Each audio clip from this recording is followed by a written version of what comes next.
Hello everyone, welcome back to another video. Today I will show you how to check the best time to upload YouTube shorts. So for this, the first step is to open the YouTube app. So from here you will find the best short time to upload. How will you find? Just tap to on YouTube Studio. So from here you will just move in the last audience. The last option is audience. So from here you will see when your viewers are on YouTube.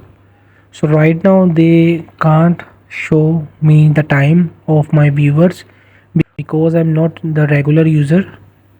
But if you run the channel, you will just tap to YouTube Studio and just check is the best time. So hope this video helped you. Please don't forget to like and subscribe and get notified for more videos.